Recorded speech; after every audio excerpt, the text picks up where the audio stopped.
Olá a todos. Então, hoje vamos dar continuidade ao assunto modelagem de sistemas dinâmicos, análise no domínio da frequência. Nessa segunda parte, vamos falar sobre dois tipos de modelagem, um para sistema de nível de líquidos e outra para parte de sistemas eletromecânicos. Vamos então falar sobre modelagem de sistemas de nível de líquido. Neste primeiro exemplo, nós vamos modelar como que funciona um sistema de reservatório com entrada e saída de líquidos. Aqui primeiro vamos definir as grandezas em regime estacionário, ou valor médio da altura do reservatório e vazão de entrada e de saída.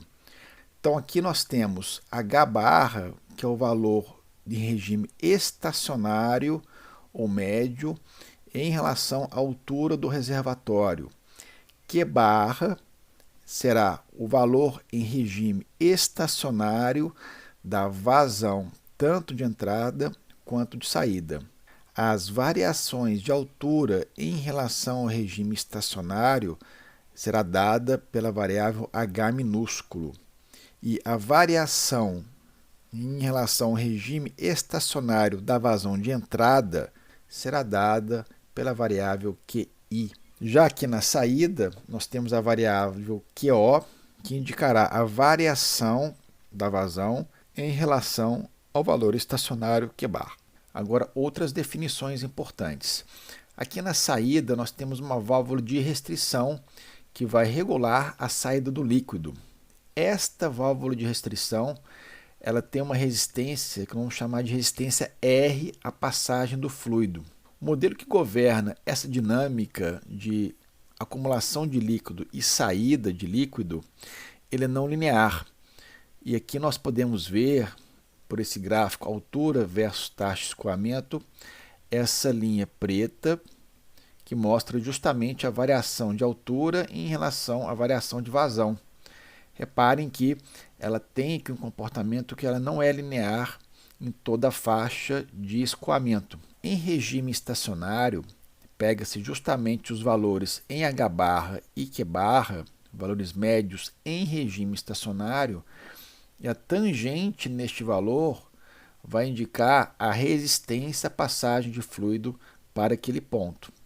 Então, a variação de altura por vazão, ela nos dá a resistência à passagem de fluido, que é justamente este ponto onde nós temos uma válvula de restrição com resistência R, onde R vai ser a variação da altura denotada pela variável H sobre a variação da vazão denotada pela variável QO. Fazendo uma analogia com sistemas elétricos, a resistência seria igual à diferença de potencial indicado pela desnível sobre a corrente elétrica representada pelo fluxo de líquido, ou seja, a vazão. Por outro lado, nós temos outra definição importante, que é a capacitância C do reservatório, que indica a capacidade deste reservatório em fornecer líquido para o sistema. Então aqui nós temos uma equação da capacitância do reservatório, que diz o quê? C multiplicado pela taxa de variação da altura é igual à variação de vazão, entrada menos saída. Ou seja, se eu não tiver variação de altura, se essa taxa de variação for zero, a minha vazão de entrada, QI, vai ser igual a Q0, considerando Q barra um regime estacionário. A partir do momento que eu tenho um dH/dt que aumenta, quer dizer que QI está maior do que Q0. Se for o contrário, se esse livro estiver diminuindo, quer dizer que eu tenho maior vazão de saída, e a capacitância vai ser uma constante importante para definir a velocidade de saída desse líquido. Fazendo também uma analogia com sistemas elétricos, nós temos que a capacitância seria C, taxa de variação da tensão do potencial elétrico, da diferença de potencial, seria igual à variação da corrente, QI menos QO. Então, a relação da capacitância para um sistema de nível de líquido é análogo também para a definição nos sistemas elétricos. Qual que é o objetivo aqui nesse sistema? Obter a relação H de S sobre QI de S. Por quê? H é a minha saída, onde eu vou ver qual que é o meu nível de líquido em função da entrada e de saída. E QI é justamente a minha entrada de vazão. Então vamos agora calcular a função de transferência H de S sobre QI de S. Aqui nós temos as duas equações da resistência e da capacitância. Então temos que encontrar a função de transferência H de S sobre QI de S. Então vamos fazer a transformada de Laplace dessas duas expressões. Então R é constante, vamos isolar QO, vai ficar QO de S é igual a H de S sobre R é uma constante. E aqui do lado de cá nós temos C, a derivada de H de T vai ficar SH de S, porque a derivada primeira é igual a QI de S menos QO de S. Então vamos substituir QO aqui nesta equação. Substituindo a equação, QO vai ficar H sobre R. Então agora nós temos que isolar H. Vamos para isso tirar o mínimo, multiplicando tudo por R. Então agora vamos passar o termo H para o outro lado e isolar H de S. Então agora vamos passar dividindo QI e obtemos a expressão final. Então esta função de transferência H de S sobre Q de S, que vai ser R sobre RCS mais 1. Então nós temos aqui no denominador um sistema de primeira ordem, grau 1. Então um sistema simples que vai indicar a relação entre a vazão de entrada e a altura do nível de líquido naquela configuração que nós vimos. Vamos agora ver um outro exemplo, agora com dois reservatórios conectados em série. Neste segundo exemplo, nós temos dois reservatórios conectados aqui por uma válvula de resistência R1. Na saída, nós temos uma válvula de resistência R2. Então, como esse sistema funciona? Eu tenho uma entrada aqui por cima, uma vazão em regime permanente, Q barra, com Q a variação de vazão em relação ao regime permanente. Este líquido entra aqui neste reservatório, cujo nível de líquido é H1 barra, e a variação em relação a H1 barra é H1 minúsculo. E esse reservatório tem capacitância C1. Entre esse reservatório e o reservatório 2, eu tenho uma válvula de resistência R1, cujo fluxo vai ser Q barra mais Q1. Q1 é vazão entre o reservatório 1 e o reservatório 2. E no reservatório 2 eu vou ter H2 barra, o nível deste reservatório em regime permanente, o valor médio, mais a sua variação H2 minúsculo. E a capacitância desse reservatório é C2.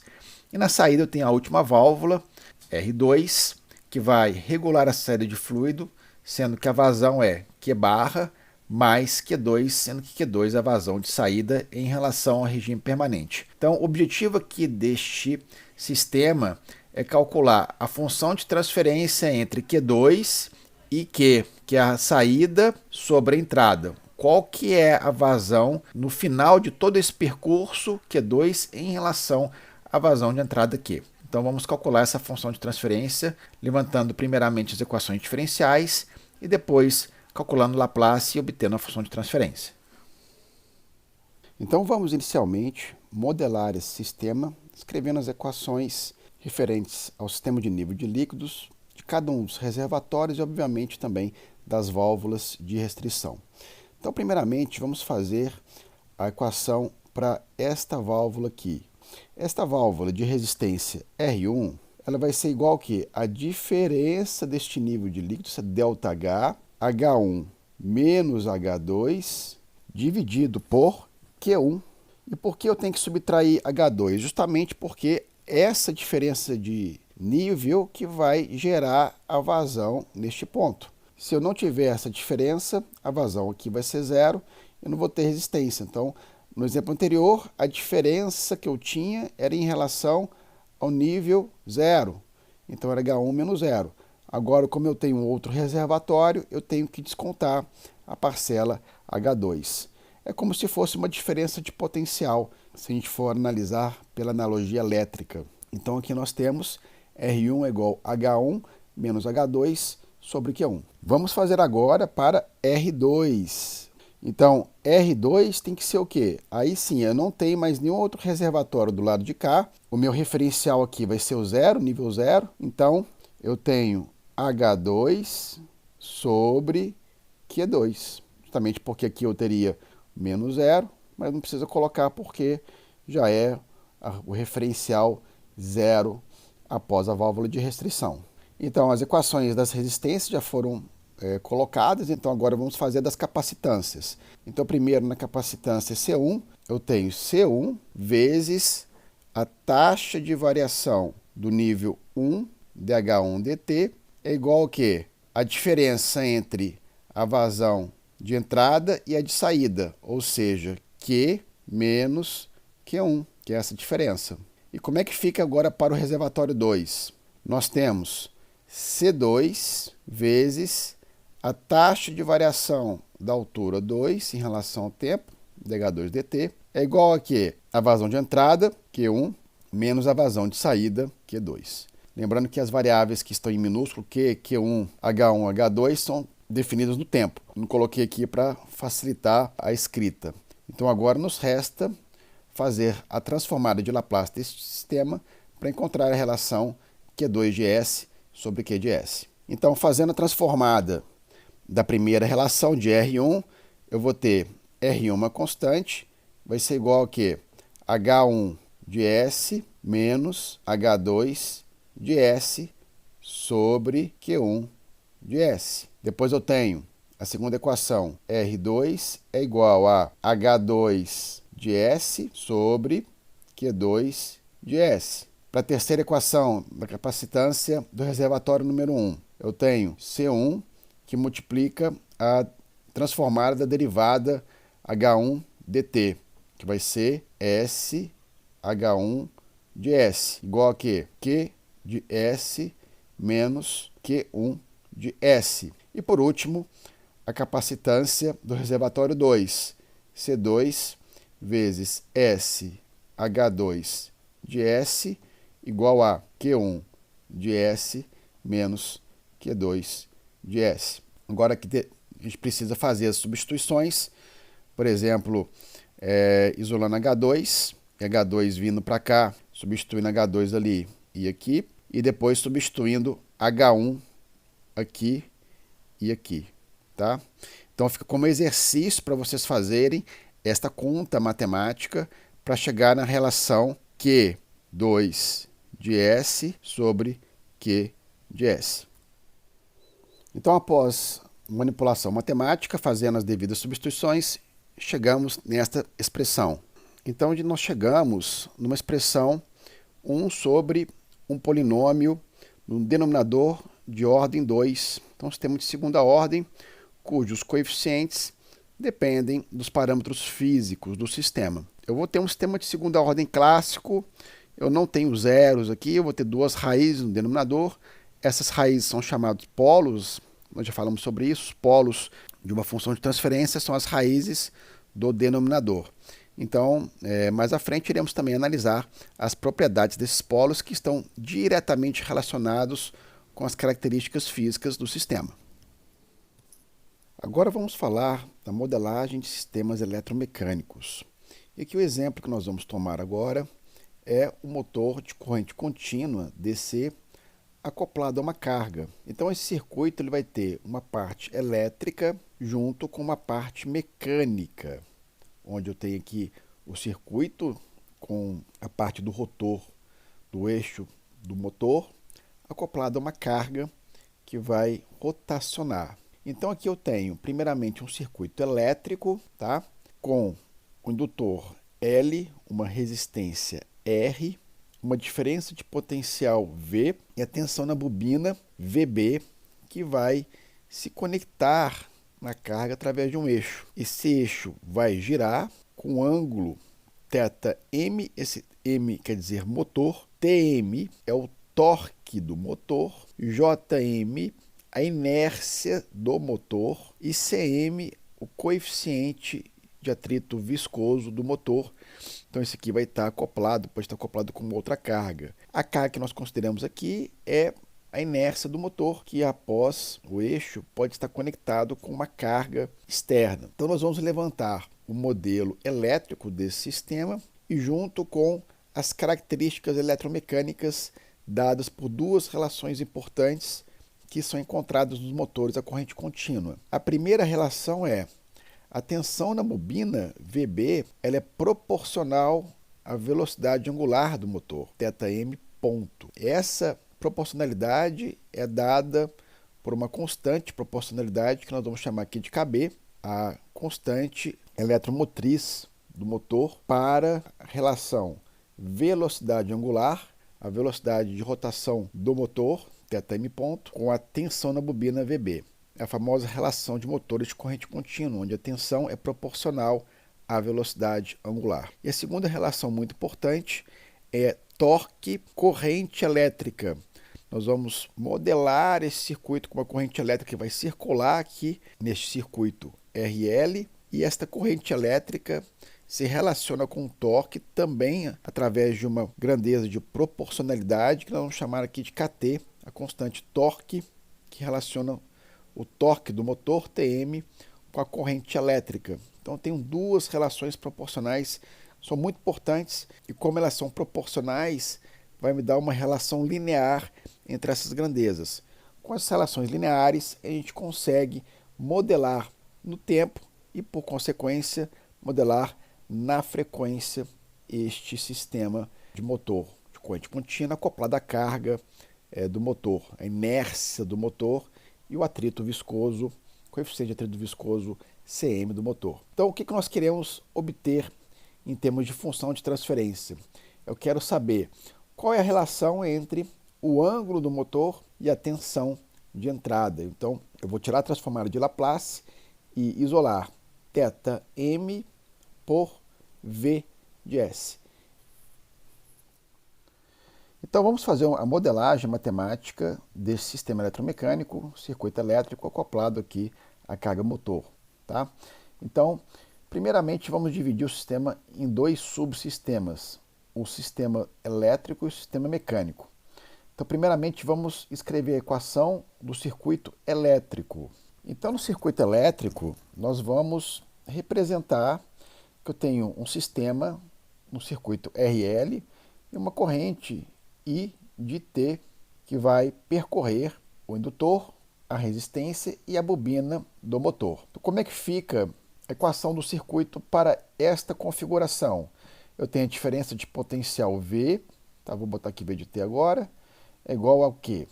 A queda de tensão no indutor. A queda de tensão no indutor é dada pela tensão no indutor.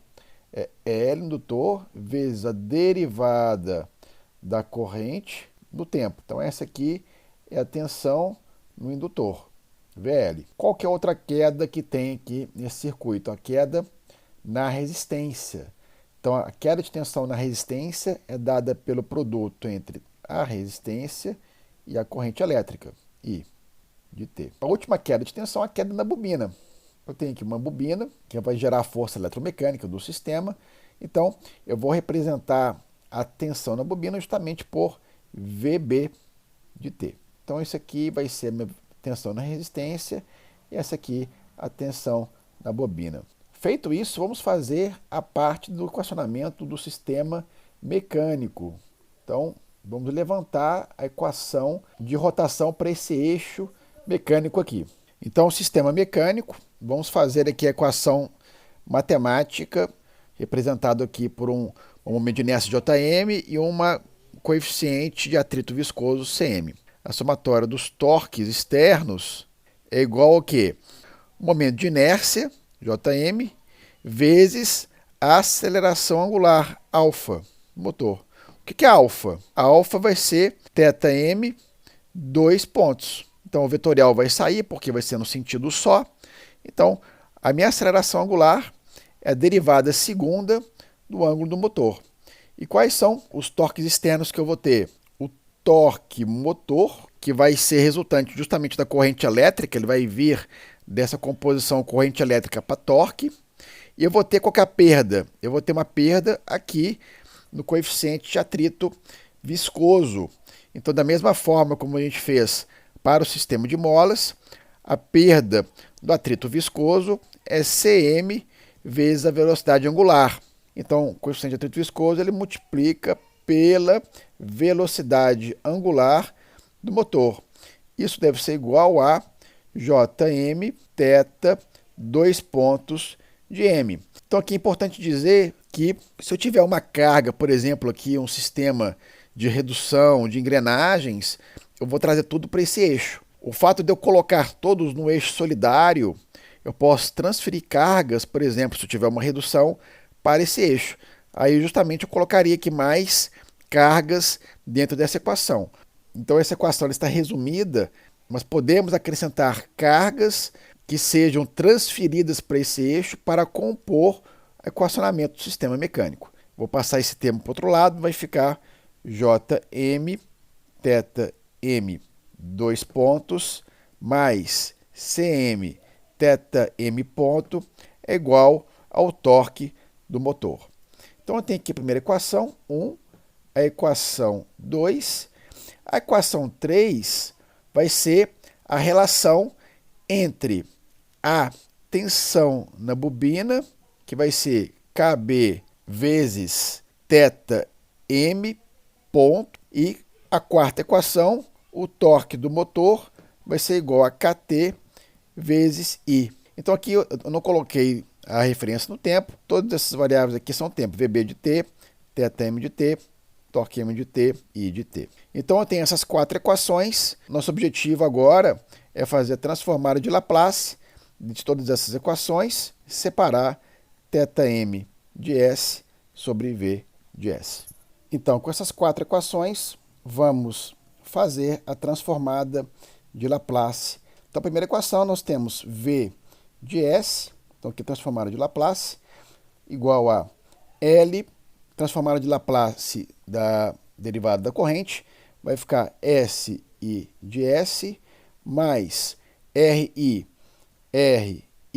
de S, maiúsculo, porque denota a variável de Laplace, mais VB. VB, já vou substituir isso aqui, ó, essa equação. Então vai ser KB, transformada de Laplace de θm ponto, que vai ser S θm de S, porque é uma derivada, θm. Agora a segunda equação, Tm. Tm é essa daqui, já vou substituir essa variável para cá, a equação do torque. Então vai ficar Kt, transformada da corrente, I de S, igual a Jm. A transformada da derivada segunda é S ao quadrado vezes a variável de Laplace, θm de S, mais Cm vezes a transformada da derivada de θm, que vai ser S θm de S. Então agora nós precisamos isolar I de S nessa equação e substituir nesta aqui para ter todas as variáveis em função somente de θm e de V. Aqui vale uma observação importante. Para esta análise, nós vamos considerar que a indutância L ela é muito menor do que a resistência R. Podemos continuar desenvolvendo e considerar este termo normal, como se não fosse desprezível em relação à resistência, mas aqui, para efeitos de análise desse sistema, nós vamos considerar que este termo vai ser muito pequeno em relação a este daqui. Então, nós vamos zerar este termo em função desta aproximação. Então, nós vamos isolar IS, nós vamos obter a expressão aqui de cima como sendo V de S menos KB θm S sobre R. Então, vamos pegar essa expressão e substituir aqui em cima. Eu vou tirar o S agora para facilitar o desenvolvimento da equação. Isolando a corrente, chegamos nessa expressão. Então, agora vamos isolar θm passando esse termo para cá e colocando o termo em evidência para chegarmos na expressão final. Chegamos na expressão final, θm de S sobre V de S é igual a Kt, Jmr S ao quadrado, mais Cmr mais KTKB vezes S. Então, essa é a função de transferência, considerando L muito menor do que a resistência, chegando aí à relação do ângulo do motor com a tensão de entrada do sistema.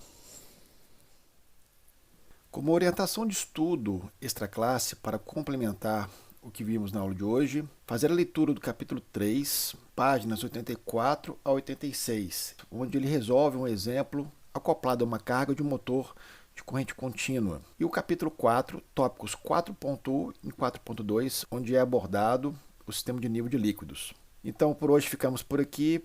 Agradeço novamente pela atenção e até a próxima aula.